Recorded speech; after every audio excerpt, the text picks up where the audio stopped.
Yo, what's happening, baby? This is the Flaming Sword Music, and I'm Kamsin Khan. I was thinking about Mike Tyson. You know what I'm saying? There are two things about the dude that I kind of dug, kind of thoroughly and completely. I don't think that Mike Tyson was the best boxer ever. He was this, he was that. You know, Hey, I made money off of betting that Buster Douglas would beat Mike Tyson. I was like 13 years old, but I was around OGs, and there was some dudes that was from Cleveland who was like, "Yo, um, Buster Douglas training his ass off." So, and we all knew that Mike Tyson wasn't training too tough then because he was too busy caking with Robin Givens and going through all of that. So it was, I don't know. But I know I bet against Mike Tyson for Buster Douglas, and I ended up making $150. I was like 13 years old. I was geeked in Hillside. I was geeked. But as an adult, I got two things that I liked about Mike Tyson that I try to apply to myself. The first thing that I liked about Mike Tyson, especially when he was with Old School, when he first got out of prison and all that, was there was a certain like purity to him. Like when you watched him train versus like later on when he was fighting Razor Riddick and Tony Tucker and all them, like, nah, you know, watching him train them early fights where he was with Andy Rooney before, was that Andy Rooney? Hopefully, before Old School died, man. He's Old School sparred with Ali and made Ali look like he ain't know what he was doing low key. You know what I'm saying? But like you could watch the sparring sessions, or not the sparring sessions, but the training sessions, like Mike Tyson before he won the title. You could see what he was doing in his training sessions in the fights. Like there was a certain purity to it. Like it wasn't about I'm finna win, I eat your kids, alhamdulillah, all that shit. It was just a matter of I'm gonna train and go through my reps, and when I get in the ring with you, my technique is gonna be so impetuous. My style is gonna be so this because I trained so hard just on the like. If you look at Mike Tyson back then, he had no motivation or impetus to be what he was other than the training that he was going through. There was a certain purity to it. You know what I mean? Like the things that he did in the ring was just a reflection of his training and the things that he did every day. So when you saw him bob and weave and get up under a motherfucking hook and catch him with the uppercut, you know what I'm saying? Or the body hook to the uppercut with the same hand. You'd be like, you could see that technique. There was a certain purity to it. You know, in my mind, you know, I know he was trained and so on and so forth to beat things. And if you if you listen to Mike Tyson talk about his life, he talks about fear a lot. Like fear was always like a big thing in his head. Like he grew up with fear. He went in the ring with fear during them days. That's why his technique was so tight, because he was afraid. He was scared because he was jumping in the ring with grown ass men. You know? People don't understand that. Mike Tyson he was a kid jumping in the ring with grown ass men. So he was afraid all the time. Every time he jumped in the ring, he was afraid. So he created a demeanor that translated the fear that he felt over to other people. You know what I mean? He wanted to be as scary as he felt. And he did that shit. He was so afraid of everything that he was going through in his life at the time that he was able to make everybody else afraid of him.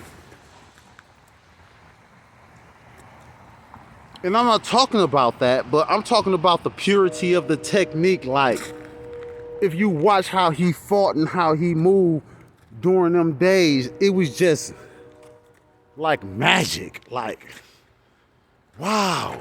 You know what I'm saying? Then he won the titles, and then he fought Tony Tucker, the Razor Ruddock series. He looked at bogus. Like, he lost all of his technique. He lost all of his purity of the craft. That's what I'm thinking about. You can see Mike Tyson's absorption into the purity of the craft itself of boxing. It didn't matter who he was fighting. It didn't matter who it was. Like, I'm finna come in this ring and I'm finna, do my foot shifts. I'm finna do my footwork. I'm finna move my hands certain ways, and whoever in front of me finna get knocked the fuck out. And that's just what it is, because I trained myself so well that I really don't necessarily have to think too tough about what I'm doing. I've been thinking about this stuff so tough in my sparring sessions and in all these things that was going on that, like, come on, man. A cat could train for 6 months and knock a cat out in 32 seconds. Like, 3 punches and he knocked out. That's Tyson. His training superseded his actual fighting. Like, he spent way more time going through the reps. He spent way more time working on his footwork and that, what they call the shooting in the gym type of stuff. So when he got in the ring, Cassie just went down. And the reason for that is because he was afraid the whole time. He was scared. People thought Mike Tyson, during all them years, he was lacing cats and putting them down and so on and so forth. He was afraid that they were going to beat him. But then, what was his name? Andy Rooney, I believe. But after Homeboy died, man, and all of a sudden he started being called Iron Mike and the baddest man on the planet and all that. And he felt like he could just walk in the ring and stare at somebody. It showed with Tony Tucker. I think that was like the first fight where he was really like considered the baddest man on the planet. And it showed, because I saw that fight. I was a little shorty. I was like, this Mike Tyson? Yeah, I knew Mike Tyson would punch out and saw a couple of fights and all that shit, because I grew up around dudes who liked it boxing, but I was never really impressed with Mike Tyson. He was good, but by the time I reached 10, 11, 12 years old, and the consciousness and the cognizance that it took to actually recognize what was good boxing and what wasn't good boxing, he wasn't good anymore. That's because he wasn't scared anymore. You know what I mean? The world convinced him, like Public Enemy said, don't believe the hype. I think Mike Tyson even said that. Don't believe the hype. Somebody was trying to give Mike Tyson all these props. He was just like, don't believe the hype. What Public Enemy said. But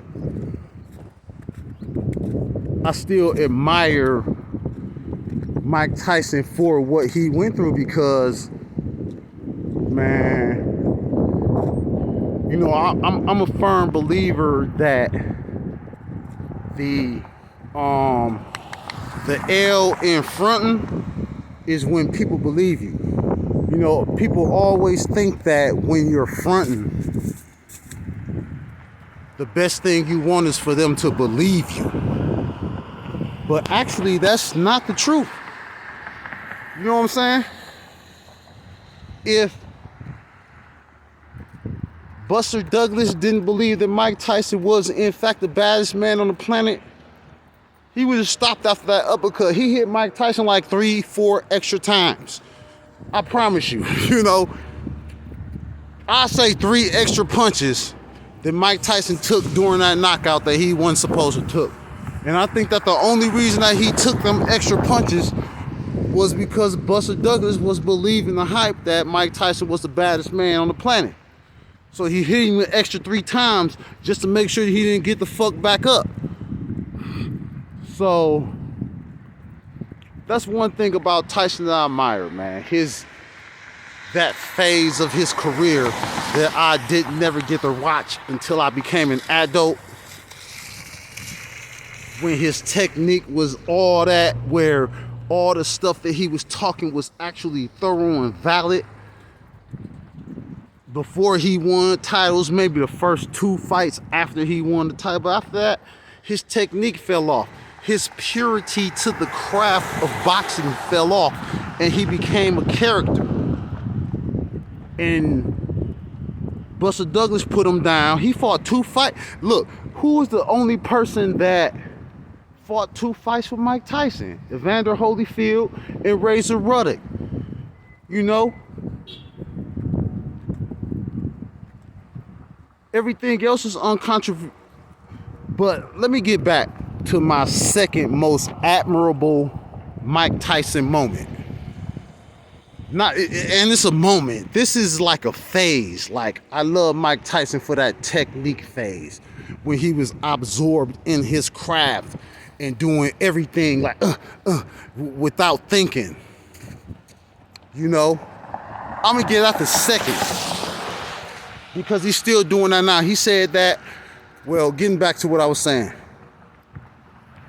Mike Tyson lost a fight to some dude. I don't even remember the motherfucking name. I'm not gonna look it up. I ain't gonna put the link up. None of that. He lost a fight to some dude. And the thing that stuck out to me was that he was like, I don't have the desire to fight no more. I can train, and that'll not be a problem. But this right here is not in me no more. That is when I fell in love with Mike Tyson, when he admitted that he wasn't the killer. He wasn't this, he wasn't that. He admitted it right there in the ring, like, man, you know, motherfuckers keep marching me out here as this motherfucking killer, and I keep getting scraped because I'm not a killer. I've been afraid my whole life. And now, as a grown person, I'm not afraid anymore. So I just don't want to fight anymore. I'm tired of the battles. I can train myself. I could train probably another boxer. Maybe that was Andy Rooney 30 years before he met Mike Tyson. He probably had a 10-fight career. He's like, you know what? I'd rather train. I don't know. But I felt like it was very brave of Mike Tyson, of all people, to admit that he didn't want to fight. Like, it hit me so hard that I almost cried. Like, I'm kind of choked up thinking about it right now. Because we're saying the great Mike Tyson, the baddest man on earth, admitted that he didn't want to fight. And in my mind, he probably never wanted to fight. That was just probably the only way that he could get off whatever energy he had. He had to translate it into fear. I don't know.